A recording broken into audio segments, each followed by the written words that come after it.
Kita lanjutkan dialog di Sindo Prime ini pemirsa bersama pengacara Peggy Setiawan Ati Surya, pakar hukum pidana Prof. Hipnu Nugroho dan Kabar Reskrim Polri periode 2009-2011 Komjen Purnawirawan Ito Sumardi. Tadi ada pertanyaan gantung ke Prof. Hipnu. Prof. Hipnu, kalau yang kita lihat belakang kan pra-peradilan polisi nggak datang, kemudian sekarang berkas juga belum selesai ataupun masih belum lengkap. Apakah ini terlalu dini nih kalau dibilang, wah polisi berarti belum yakin nih dengan pembuktiannya, Prof?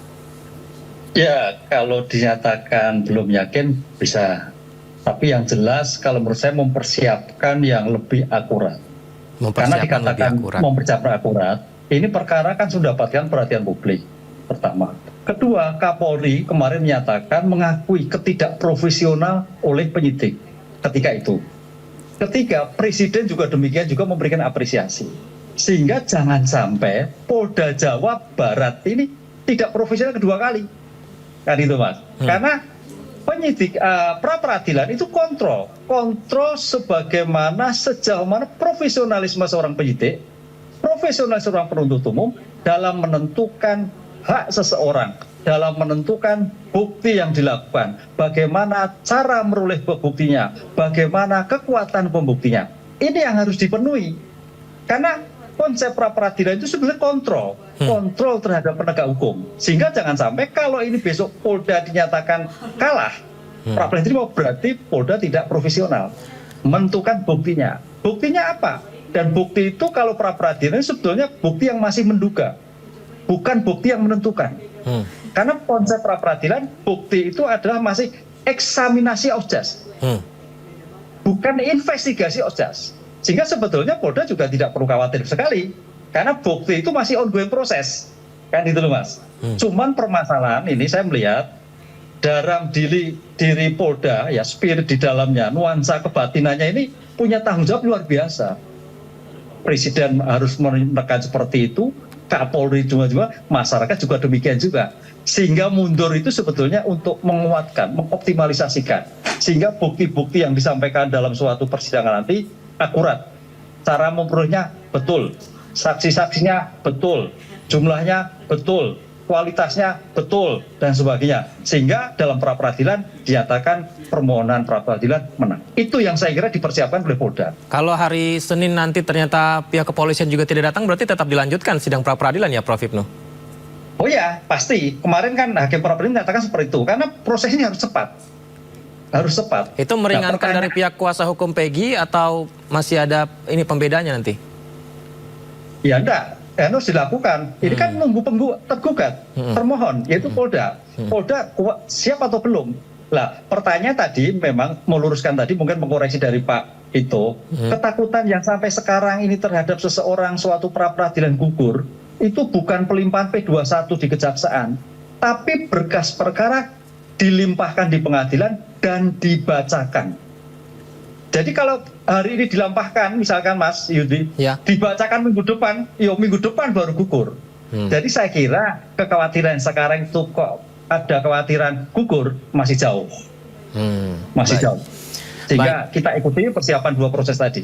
Baik, Pak Ito, saya dulu waktu masih jadi wartawan baru mungkin pernah mewawancara Pak Ito sekitar 2010-an begitu. Nah ini kalau pengalaman Pak Ito, kasus ini gimana sih Pak Ito sebenarnya Pak Ito? Apakah memang serumit itu sehingga wajar jadi sangat apa ya, saya bilangnya masih belum tahu nih mana yang bisa terkuaknya kapan tuh Pak Ito? Ya, tadi kan sudah disebutkan oleh Prof. Hipnu ya. Dalam perkara pidana dikenal ada locus delicti, tempat di mana terjadinya kejadian atau juga tempus delicti, waktunya. 8 tahun itu waktu yang lama. Ya, selama ini kan ada kesan bahwa tidak ada upaya untuk bagaimana menuntaskan kasus ini sampai kemudian ramai karena film. Ya, karena film, sehingga ada kesan bahwa dipaksakan. Ya tentunya di sini tadi disampaikan Prof. Hipnu betul sekali. Kalau di dalam proses peradilan atau pra-peradilan, Mas Yudi, itu yang akan maju adalah Bitkum. Jadi yang hukum daripada Polda bukan penyidik, tapi bahannya dari penyidik.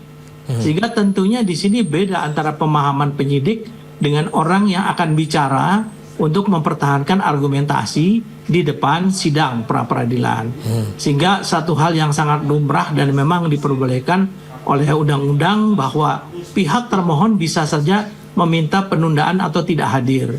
Nah, tapi tentunya dengan catatan untuk persiapan, karena tadi sudah jelas ya Prof. Ibnu menyampaikan bahwa di sini adalah karena ini sudah menjadi konsumsi publik, perhatian Presiden, perhatian Kapolri, otomatis penyidik harus betul-betul cermat dan hati-hati untuk bisa menetapkan seseorang sebagai tersangka dalam kasus yang sudah 8 tahun yang lalu. Dan tentunya ini akan menjadi pertaruhan ya, akan menjadi pertaruhan untuk profesionalisme daripada penyidik ya. Kalau memang undang-undang atau hukum mengatakan ini adalah tidak memenuhi syarat, ya tentunya ya di sini mau tidak mau harus diakui bahwa ada hal yang kita anggap kekurang profesionalan dalam penanganan masalah ini. Tapi setahu saya memang penyidik saat ini mereka sudah betul-betul mengumpulkan sedemikian banyak bukti-bukti baik dari keterangan saksi yang meringankan atau yang memberatkan ataupun dengan bukti-bukti lain yang tentunya tidak disampaikan ke publik dan nanti akan disampaikan untuk bahan diproses. Demikian. Dengan yang terjadi sekarang ini kan Pak Ito, publik bertanya-tanya gimana ya, ini yang benar yang mana nih kasus ini gitu. Jangan-jangan ada satu hal yang keliru ketika awal penyelidikan. Tapi di berita pada Juni di bulan ini begitu, 19 Juni 2024 pasti tepatnya Mabes Polri memastikan bahwa proses penyelidikan dan penetapan 8 tersangka dalam kasus pembunuhan Vina Eki di Cirebon 2016 silam sudah sesuai dengan prosedur, Pak Ito. Ya, yaitu kan kalau sesuai dengan prosedur, tentunya itu bahan-bahan yang untuk digunakan di sidang pra-peradilan ya formalnya. Jadi saya katakan ini kenapa menarik? Karena ini banyak sekali spekulasi-spekulasi yang beredar ya di masyarakat yang tentunya kalau ditanggapi oleh penyidik berarti ini sama saja ada peradilan publik gitu ya, sehingga masalah ini tidak sesuai dengan ketentuan hukum. Jadi saya kira siapapun boleh berpendapat, tapi pada akhirnya kita harus sama-sama mematuhi keputusan yang akan diputuskan oleh seorang hakim di pengadilan nanti. Saya kira mungkin masalah pra-peradilan ini sesuatu hal yang biasa, hanya menjadi tidak biasa karena memang saat ini kasusnya menjadi konsumsi publik. Demikian Mas Ibu. Maaf Pak Ito, kalau kita balik mundur lagi, sebenarnya DPO itu kalau sudah ditetapkan 3 kayak kemarin, 2-nya dinyatakan tidak ada begitu. Itu biasa ya Pak Ito kalau di penyelidikan? Tergantung. DPO yang ditetapkan itu kan berdasarkan keterangan daripada para terpidana. Oke. Para terpidana kemudian dimasukkan dalam amar keputusan. Nah tentunya penyidik juga harus bertanggung jawab kalau menentukan bahwa hanya 1 DPO-nya. Tentu ada alasannya. Dan ini yang nanti tentunya akan menjadi bahan bagi penyidik untuk bagaimana memberikan penjelasan kepada masyarakat. Jangan sampai masyarakat sendiri selalu bertanya-tanya dan ada kesan bahwa kasus ini ada yang ditutup-tutupi. Ini kan saat ini kan banyak sekali isu-isu liar yang mengatakan yang keterlibatan orang-orang lain yang tidak dengan bukti-bukti. Saya kira mungkin sebaiknya kita bicara secara objektif ya, secara faktual. Jadi kita tunggu saja dari hasil pra-peradilannya Peggy, kemudian nanti kita bicara masalah 2 DPO yang selama ini dianggap fiktif. Kenapa itu fiktif? Dan tentunya ada proses-proses lain yang menjadi perhatian. Kan dari Bareskrim sudah turun, dari Kompolnas sudah turun, dari Irwasum sudah turun, dari Propam sudah turun, bahkan dari LPSK sudah turun. Saya kira mungkin ini ditambah dengan media. Ini tentunya masalah ini tidak bisa kita main-main ya di sini dari penyidik. Dan mereka pasti akan serius dan mereka pasti siap apapun keputusan daripada hakim, semua pihak harus bisa menerima. Demikian. Termasuk spekulasi publik ketika ada laporan bahwa sebenarnya pihak kepolisian sudah meminta keterangan terhadap Peggy Setiawan di rumahnya 2016 lalu, tapi ternyata ketika viral dan ada 3 DPO baru ditangkap sekarang. Dan keluarga dari Peggy juga sudah bilang kalau dia ada di Bandung. Termasuk itu juga ya Pak Ito? Ya, kan ada yang saya tahu ada foto-foto, kemudian ya tentunya ini kan yang dikatakan Prof. Ibnu tadi betul kan bahwa pada masa lalu mungkin ya saya tidak bisa menjudge ya. Mungkin ada ketidakprofesionalan daripada penyidik pada saat tahun 2016. Dianggap sudah 8 orang bisa diputuskan, itu sudah selesai. Sehingga mereka abai untuk bisa menuntaskan kasus ini. Dan juga perlu diingat Mas Yudi, pengalaman saya. Seorang itu begitu menyelesaikan satu kasus, besok pagi dia harus menyelesaikan kasus lain, besok lagi datang kasus lain yang kadang-kadang membuat anggota reserse itu betul-betul harus ekstra keras, mempunyai kondisi fisik maupun kecerdasan yang lebih ya, karena tidak hanya satu kasus yang ditangani oleh penyidik itu, pasti dia sudah menangani puluhan bahkan ratusan kasus sejak tahun 2016. Penyidik yang menangani kasus ini, dan itu sudah diperiksa langsung oleh Irwasum, sehingga Mabes Polri mengatakan bahwa mereka sesuai dengan prosedur. Tapi tadi dikatakan Prof. Ibnu harus diakui, kita harus akui ya, ada hal-hal yang memang kekurangan, tetapi mungkin bagi hakim itu bukan merupakan suatu hal yang bersifat material ya. Jadi saya kira itu sifat yang tidak material, sehingga kasus ini bisa berjalan sampai diputus oleh hakim melalui 3 keputusan pengadilan, termasuk gerasi daripada Bapak Presiden. Saya Demikian. konfirmasi ke Mbak Ati, apakah betul Mbak Ati yang saya sampaikan tadi, pihak keluarga sebenarnya sudah menyampaikan posisi Peggy Setiawan ada di mana di tahun 2016 itu, Mbak Ati?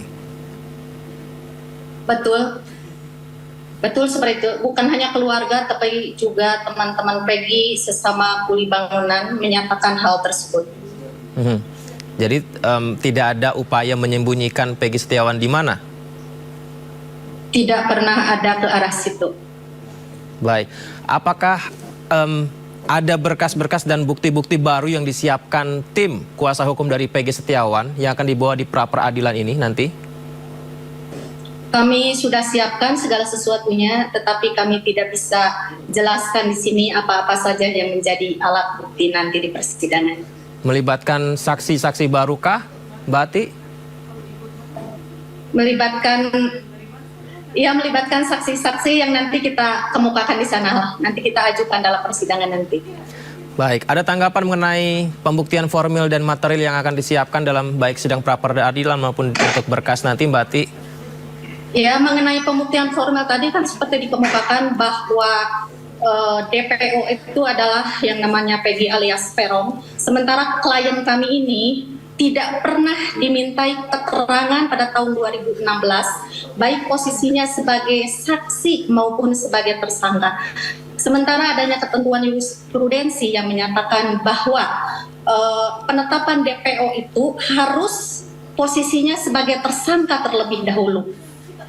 Dan itu tidak pernah diterapkan terhadap klien kami. Tidak pernah sebelumnya tahun 2016 klien kami sebagai tersangka terlebih dahulu. Pada saat itu padahal sudah disampaikan bahwa posisi Peggy di Bandung gitu ya, Mbak Ati? Betul, posisinya ada di Bandung. Prof. Ibnu, apakah pernyataan dari Mbak Ati ini bisa menjadi salah satu pegangan bukti ketika nanti dalam persidangan, Prof? Ya belum. Belum ya? Karena kita kalau bicara penasihat hukum, itu sudut pandangnya adalah objektif yang subjektif. Objektif perkaranya, subjektif kepentingannya. Nah gitu kan. Tapi kalau polisi, jaksa, subjektif mewakili negara, ada korban meninggal, objektif perkaranya. Makanya kalau nanti memang tidak terbukti, ya dihentikan. Kalau memang buktinya cukup, harus dilanjutkan. Ini dua sisi pandang yang tidak pernah ketemu, Mas Yudi.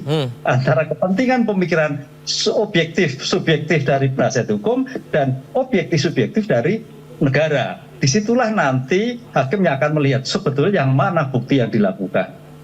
Caranya bagaimana, kekuatannya seperti apa. Tapi pra-peradilan kan belum. Jadi pra-peradilan di dalam suatu peraturan Mahkamah Agung nomor 4 2016 itu hanya stop memiliki kewenangan administratif. Tapi kalau menurut saya, betul, kalau itu kasus-kasus penetapan tersangka biasa. Tapi karena ini kasus ini yang berbasis pada DPO yang belum jelas, menurut saya hakim harus keluar dari perma itu. Mau tidak mau dicek subjeknya betul atau tidak. Ini yang saya kira terobosan hakim pra-peradilan harus dilakukan, tidak seperti kasus-kasus pra-peradilan pada umumnya yang berdasarkan pengujian syarat formil. Itu Mas, ini yang titik mix tipenya di situ, menurut saya seperti itu. Jadi ada terobosan baru, kan jangan sampai bukti cukup, subjek hukumnya kok salah.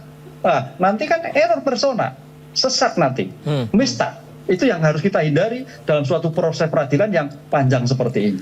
Berarti tadi yang sempat kita diskusikan dengan Pak Ito mengenai berkas acara konfrontir itu bisa juga ya, Prof, ya, untuk disampaikan di dalam persidangan? Bisa juga, karena konfrontir kemudian tentang bukti-bukti cara itu tergantung kepentingan penyidik. Kalau penyidik sudah yakin, karena ini kan pandangan penyidik loh ya, bukti perkara itu kan sudah 2016 bisa dipakai. Perkara yang di BAP persidangan itu juga bisa dipakai. Bagaimana sih subjek hukum yang bersangkutan? Lah, bukti-bukti 2016, bukti yang sekarang itulah diakumulasi bagaimana menentukan sikap PG ini. Jadi bukti bukan yang baru, kan ini suatu yang lama. Jadi dari pemeriksaan BAP yang dulu, kejaksaan, kemudian putusan-putusan pengadilan, saya kira penyidik sudah mencenrangi ini, oh ini yang ABCD dan sebagainya. Sehingga menjadikan nilai kuat untuk menetapkan bahwa oh PG ini yang betul yang gitu. Tapi 8 tahun kasus ini akhirnya dibuka lagi 2024, itu bikin makin mempersulit terbukanya kasus ini nggak sih, Prof? Ya, memang dalam suatu perkara semakin lama semakin sulit. Itu harus kita akui. Makanya dalam asas hukum itu kecepatan. Karena kecepatan itu berita fakta, bicara bukti itu ketika itu berbicara. Apalagi yang terkait dengan visum. Membuktikan ketika itu peristiwa berbicara. Jadi kalau sudah lama agak sulit. Tapi kan ingat, dalam perkembangan hukum sekarang ada perkembangan forensik. Ilmu-ilmu forensik itu yang akan menopang dalam keterangan-keterangan saksi yang tidak jelas, dalam keterangan-keterangan saksi tidak mengaku. Disitulah yang sekarang pembuktian berbasis pada forensik. Forensik itu adalah ilmu pengetahuan untuk kepentingan pembuktian, sangat menentukan ketika suatu peristiwa yang sangat lama sekali ini. Atau ketika suatu peristiwa yang rumit membutuhkan ilmu-ilmu bantu dalam mengungkap suatu perkara. Begitu Mas Yudin. Baik, Pak Ito, kalau misalnya Pak Ito masih menjadi Kabar Reskrim sekarang, mengalami kasus yang terjadi seperti saat ini, buat Pak Ito ini pada saat dulu apakah ada yang lebih sulit dari ini sebenarnya Pak Ito? Atau mungkin sekarang langkah apa sih yang Pak Ito bisa bikin buka gitu Pak Ito? Jadi tadi sudah dijelaskan panjang lebar oleh Prof. Ibnu ya. Saya kira memang saya juga pernah ngalami ya. Karena beberapa negara pun jangankan di Indonesia ya. Ada kasus pembunuhan berantai di Amerika yang sampai memakan waktu lebih dari 30 tahun terungkap. Di Inggris yang sampai sekian tahun baru terungkap. Nah, tapi kan di sini kalau kita lihat sebetulnya ini kan satu hal kasus yang belum tuntas. Nah, apa belum tuntas? Banyak alasannya tadi. Mungkin alasannya penyidik karena memang mereka dibebani untuk menangani kasus-kasus lain, atau mungkin memang ada alasan-alasan lain yang tentunya saat ini adalah menjadi satu pegangan dari penyidik untuk bagaimana nanti bisa membuktikan di sidang pra-peradilan. Jadi saya tidak bisa mengatakan bahwa kasus sulit. Kalau menurut saya ini kasus pembunuhan biasa. Tapi menjadi ramai atau menjadi unik karena ada pendapat bahwa yang ditetapkan sebagai DPO itu tidak bersalah atau tidak ada kaitan. Jadi yang harus dibuktikan oleh polisi adalah dua. Satu, keterlibatan Peggy Setiawan dengan kasus yang 8 tahun yang lalu. Yang kedua, perannya dia. Apakah betul dia perannya sebagai pelaku utama ataukah dia hanya turut bersama-sama saja? Nah, ini harus dibuktikan. Tapi sebelum ini dibuktikan, tentunya harus dibuktikan dulu apakah memang Peggy Setiawan ini yang dimaksud dengan DPO. Dan tentunya penyidik saya yakin juga kalau sudah memperpanjang masa penahanan Peggy Setiawan ya saat ini, kemudian juga menyerahkan berkas ke kejaksaan, saya kira ada dua hal yang mesti ditunggu Mas Yudi. Apakah kejaksaan nanti tetap merasa bahwa bukti-buktinya tidak cukup sehingga penyidik harus menghentikan, ataukah mungkin pra-peradilan yang mengatakan bahwa penyidik harus menghentikan karena memang gugatan daripada penggugat ini diterima, atau mungkin diteruskan. Nah, kalau diteruskan atau misalnya hakim mengatakan bahwa penetapan tersangka saudara Peggy Setiawan ini memenuhi unsur, tentunya ini tugas daripada penyidik dan penuntut umum untuk bagaimana menyempurnakan berkas ini, jangan sampai nanti di pengadilan dibebaskan. Atau mungkin pengadilan hakim bisa memutuskan dengan keputusan hukum yang lain. Karena semuanya berujung adalah kepada keputusan di pengadilan. Dan betul tadi Prof mengatakan bahwa hakim itu tidak serta-merta bisa mempercayai apa daripada hasil penyidikan ataupun yang dibuat dalam rencana penuntutan atau dakwaan oleh JPU. Pasti hakim pun memiliki satu keyakinan. Kan itu diatur dalam pasal 183 ya KUHP, bahwa hakim itu tidak boleh memutuskan seseorang itu atau menjatuhkan vonis apabila tidak ada dua alat bukti yang cukup dan keyakinan daripada hakim. Nah, tentunya ini adalah tugas dari penyidik untuk menyiapkan dua alat bukti yang tidak terbantahkan, kemudian dengan penuntut umum juga yakin bahwa itu memenuhi unsur untuk didakwakan, tinggal hakim nanti memutuskan. Kalau hakim memutuskan bahwa saudara Peggy Setiawan ini tidak terkait, maka tentunya ada konsekuensi hukum bagi penyidik ataupun bagi penuntut umum ya. Biasanya kasus-kasus yang seperti ini yang saya alami, tentunya ada sidang bahwa penyidik itu tidak profesional dan dikenal kode etik yang sudah kita buat saat ini. Demikian. Baik, ini kita penasaran sekali ya, apakah benar Peggy Setiawan adalah orangnya dan peran dia seperti apa, pembuktian dari kepolisian. Kita tunggu hari Senin ya, pra-peradilan nanti hari Senin, Pak Ito dan juga Prof. Hipnu. Dan Mbak Ati, sampaikan kepada pihak pengacara Peggy Setiawan, kami menunggu bukti kuat apa yang akan disampaikan di pra-peradilan nanti. Terima kasih Prof. Hipnu, Pak Ito dan juga Mbak Ati sudah bergabung di dialog pada malam hari ini.